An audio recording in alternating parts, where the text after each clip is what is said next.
பூண்டு ஓரளவுக்கு வணங்கி வந்தனையும் அந்த பூண்டோடைய நம்ம அந்த எடுத்து வச்ச மிளகா ஒரு 10 நம்பர் மிளகா எடுத்து வச்சுருக்கேன். அதையும் சேர்த்து இது கூட வணக்கிக்கலாம்.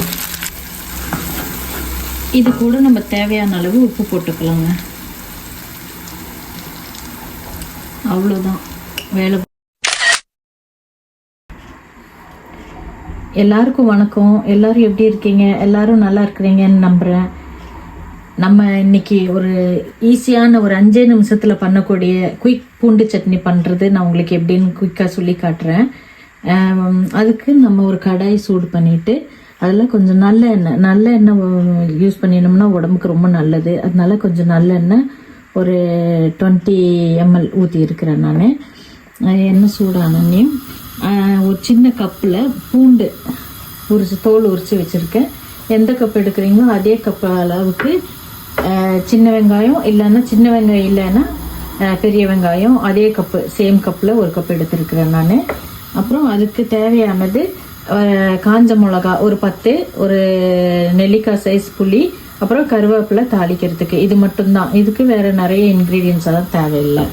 பாருங்க, எண்ணெய் காஞ்சிடுச்சு. நம்ம அந்த பூண்டை போட்டு ஃபஸ்ட்டு வணக்க ஆரம்பிச்சிடலாம். நல்லா ஸ்லோ ஃபயர்லேயே வச்சு வணக்கினா போதும். ரொம்ப தீ வைக்க வேண்டாம். நம்ம ஃபஸ்ட்டு பூண்டு நல்லா வணங்கிட்டோம். அதுக்கப்புறம் நம்ம ஒவ்வொரு இன்க்ரீடியன்ஸாக போட ஆரம்பிச்சிடலாம்.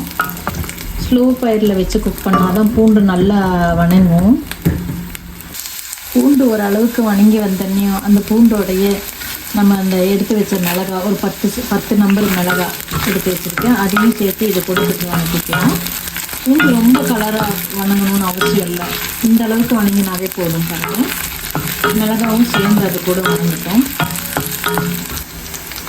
அது கூட நம்ம கட் பண்ண வெங்காயம், ஒரு சின்ன சைஸ் வெங்காயம் இருந்தால் போதும். இருக்குது சின்ன வெங்காயம் இருந்துச்சுன்னா அது ஒரு இந்த பவுலில் நம்ம எந்த பவுலில் எடுத்தோமோ அந்த ஒரு பவுல் நிறைய சின்ன வெங்காயம், குட்டி பவுல் நிறைய சின்ன வெங்காயம் போட்டாலும் நல்ல டேஸ்ட்டாக இருக்கும். சின்ன வெங்காயம் இல்லாத பட்சத்தில் நம்ம பெரிய வெங்காயம் யூஸ் பண்ணிக்கலாம். இது கூடயே நம்ம எடுத்து வச்ச அந்த புளி ஒரு சின்ன நெல்லிக்காய் சைஸ் எடுத்து வச்சோம் இல்லைங்களா, அதையும் போட்டு எல்லாத்தையும் வணக்கிக்கலாம். எல்லாமே ஓரளவு வணங்கி வந்துடுச்சு பாருங்கள். நான் வணக்கிறது இந்த மாதிரி சட்னி இந்த மாதிரி வணக்கிறதெல்லாம் நான் இரும்பு கடாய் வச்சு தான் யூஸ் பண்ணுவேன். ஏன்னா இரும்பு கடாய் வச்சு யூஸ் பண்ணும்போது நமக்கு உடம்புக்கும் நல்லா ஹெல்த்தியாக இருக்கும். நம்ம மற்ற இதெல்லாம் வச்சு அலுமினியம் இதெல்லாம் யூஸ் பண்ணுறதுக்கு இரும்பு கடாய் ரொம்ப நல்லதுன்னு கேள்விப்பட்டிருக்கேன். அதனால் நான் மோஸ்ட்லி எல்லாமே இரும்பு கடாயில் தான் வச்சு பண்ணிக்குவேன். இந்த அளவுக்கு வணங்கினது போதும். இதை நம்ம ஆற வச்சுட்டு அதுக்கப்புறம் நம்ம அரைச்சிட்டு வந்துடலாம். வணக்கி வச்ச பூண்டு மிளகாய் எல்லாம் ஆறிடுச்சு. இதை மிக்சி ஜாரில் போட்டு அரைச்சி எடுத்துகிட்டு வந்துடுறேன். பாருங்க, எல்லாத்தையும் அரைச்சிட்டு வந்துட்டேன். அவ்வளோதான், வேலை முடிஞ்சுது. இதை தாளிச்சிடலாம். சட்னி தாளிக்கிறதுக்கு நான் அதே கடாயை யூஸ் பண்ணுறேன். அதில் நான் நல்லெண்ணெய் மீதி ஊற்றிக்கிறேன். உங்களுக்கு தேவையான அளவு ஊற்றிக்குவோம். ஆனால் நல்லெண்ணெய் வந்துட்டு உடம்புக்கு நல்லதுன்றனால நான் நிறைய சேர்ப்பேன். நீங்கள் கம்மி பண்ணுறதா இருந்தாலும் கம்மி பண்ணிக்கலாம். இல்லை, கடுகு ஒரு ஸ்பூன், கடுகு கூட ஒரு ஸ்பூன் உளுந்து, அதில் கருவேப்பிலை போட்டுக்கலாங்க. இது கூட நம்ம அரைச்சி வச்ச அந்த பூண்டு கலவையை போட்டுடலாம்.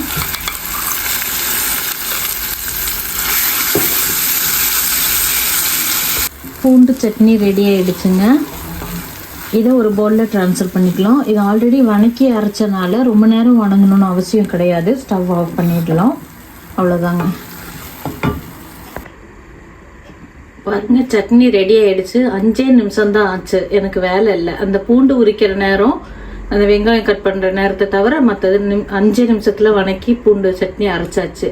அவ்வளோ டேஸ்டியாகவும் இருக்குது. நான் டேஸ்ட் பண்ணி பார்த்தேன். இதை நீங்கள் இட்லி, தோசை, சப்பாத்தி எது கூட வேணாலும் வச்சு சாப்பிட்லாம்.